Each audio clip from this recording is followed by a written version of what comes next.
Hola, ¿qué tal? ¿Cómo están? Espero que muy bien. Yo muy contenta, muy feliz de estar aquí con ustedes. Mi nombre es Gloria.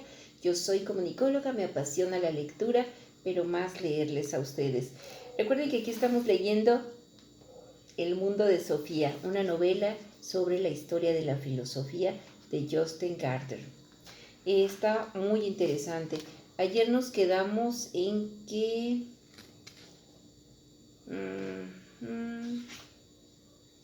que vamos a leer vimos el el juramento de Hipócrates. Ajá. Ayer vimos el juramento de Hipócrates, que estuvo muy interesante. Si no lo vieron, véanlo, escúchenlo más bien. Está muy interesante. ¿Cuántos médicos hacen ese juramento? Y de todos, ¿cuántos lo cumplen? Pero bueno, no nos toca juzgar. Ok, vámonos con Sócrates. Ajá. Sócrates, más sabía, más sabía, más sabia es la que sabe lo que no sabe. Eso es lo que decía Sócrates. Solo sé que no sé nada. ¿Recuerdan? Sofía se puso un vestido de verano y bajó a la cocina. Su madre estaba inclinada sobre la encimera. Decidió no decirle nada sobre el pañuelo de seda.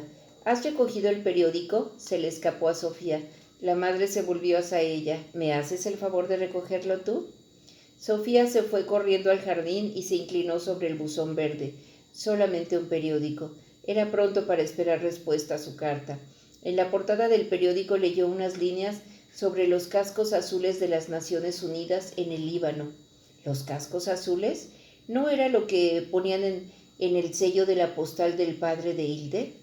Pero llevaba sellos noruegos. A lo mejor los cascos azules de las Naciones Unidas llevaban consigo su propia oficina de correos. Cuando su madre hubo terminado en la cocina, le dijo a Sofía medio en broma: «Vaya, sí que te interesa el periódico». Afortunadamente no dijo nada más sobre buzones y cosas por el estilo, ni durante el desayuno, ni más tarde en el transcurso del día.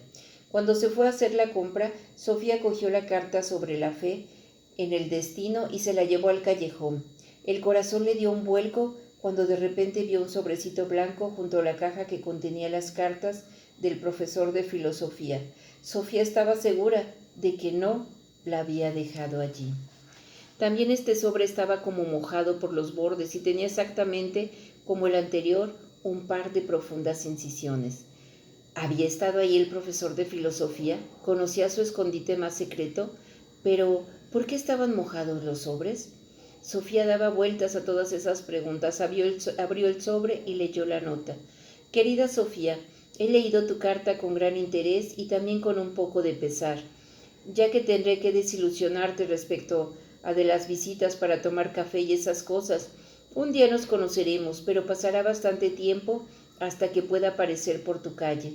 Además, debo añadir que a partir de ahora no podré llevarte las cartas personalmente. A la larga sería demasiado arriesgado. A partir de ahora mi pequeño mensajero te las llevará y las depositará directamente en el lugar secreto del jardín. Puedes seguir poniéndote en contacto conmigo cuando sientas necesidad de ello. En ese caso tendrás que poner un sobre de color rosa con una galletita dulce o un terrón de azúcar dentro. Cuando mi mensajero descubra esa carta, así me traerá el correo.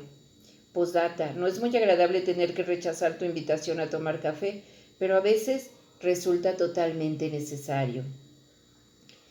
Si encontraras un pañuelo rojo de seda, ruego lo guardes bien. De vez en cuando, objetos de este tipo se cambian por error en colegios y lugares así. Y esta es una escuela de filosofía.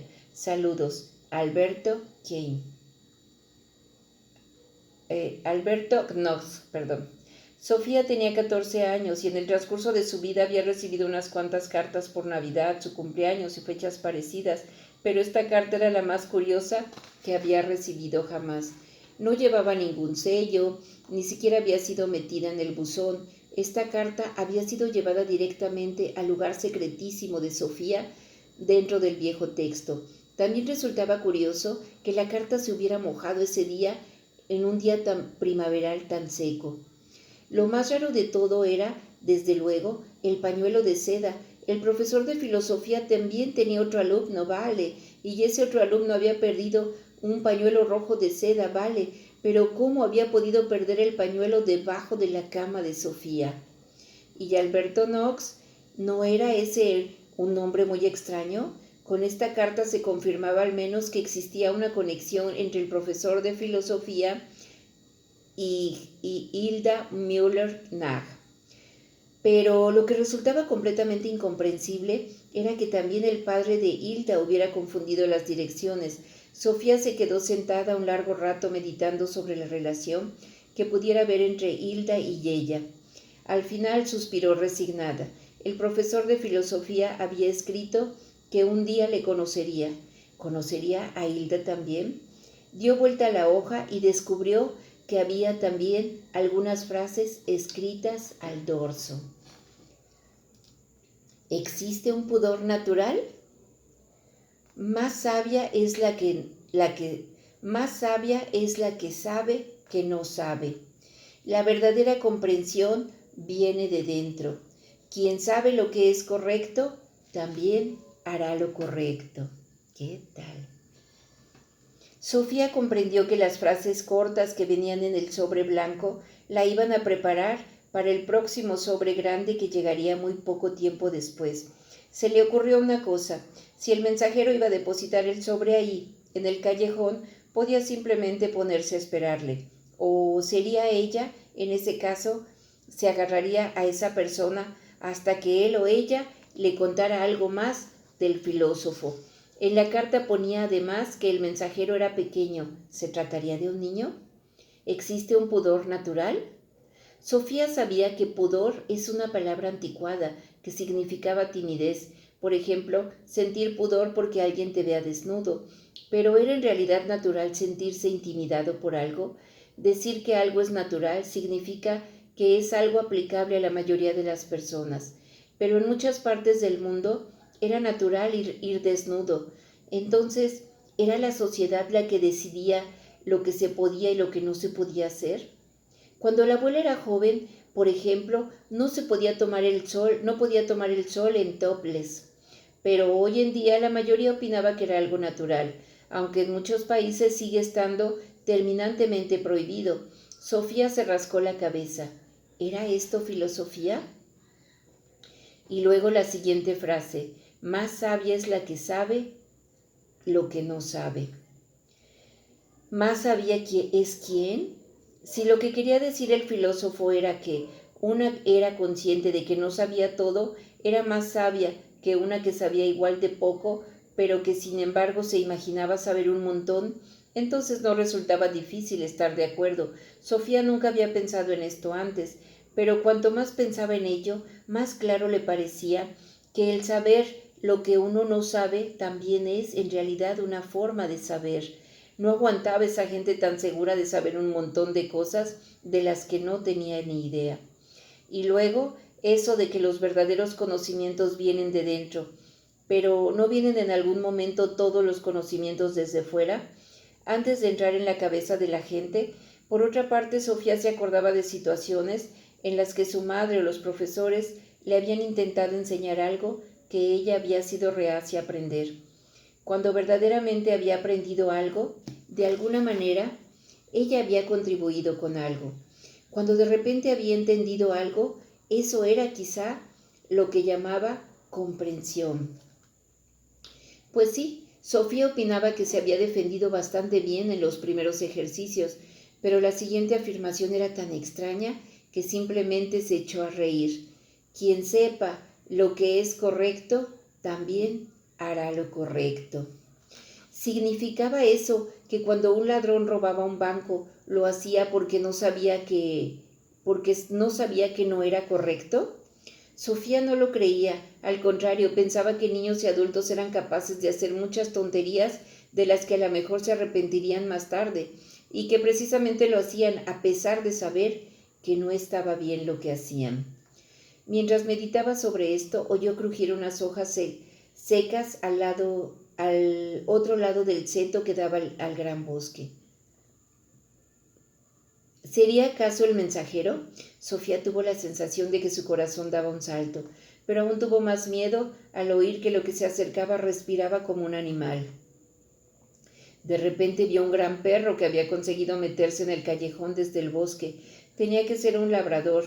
En la boca llevaba un sobre amarillo grande que soltó justamente delante de las rodillas de Sofía.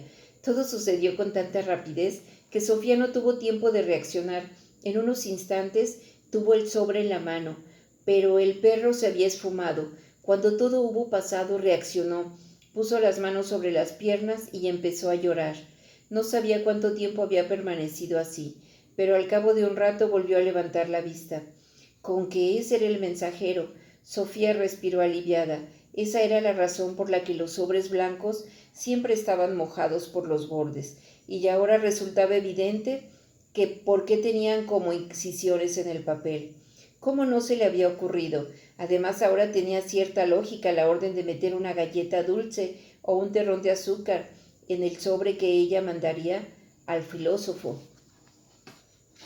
No pensaba siempre tan rápidamente como le hubiera gustado. No obstante, era indiscutible que tener a un perro bien enseñado como mensajero era algo bastante insólito. Al menos podía abandonar la idea de obligar al mensajero a revelar dónde se encontraba Alberto Knox. Sofía abrió el voluminoso sobre y se puso a leer. La filosofía en Atenas. Pues aquí nos vamos a quedar. ¿Qué les pareció? Muy interesante, ¿verdad? Y a la vez divertido. A la vez muy divertido. Esta Sofía se ve que es una niña muy observadora, muy pensante, cosa que muchas personas no tenemos, me incluyo, porque a veces no soy tan pensante y tampoco soy muy observadora. Y yo veo que esta niña es muy pensante y muy observadora. Y eso es lo que le ha ayudado a estar en este curso. Y entonces nos hace otras preguntas que se las hago a ustedes y me las hago yo también. ¿Existe un pudor natural? Más sabia es la que sabe lo que no sabe. La verdadera comprensión viene desde dentro. Quien sabe lo que es correcto, también hará lo que es correcto. Bueno, pues nos vamos con tarea. Espero que les haya gustado, pero sobre todo que hayamos aportado algo a la vida y que nos ayude a estar, ¿cómo se dice? Ya la ardilla se me anda atorando, que se mueva la ardilla. Dicen aquí en México es muy popular ese dicho, ¿no? Hay que echar a andar la ardilla, o sea, ponerse a pensar. Bueno, pues muchísimas gracias, espero que les haya gustado y si no se han suscrito, suscríbanse y denle a la campanita. Chao.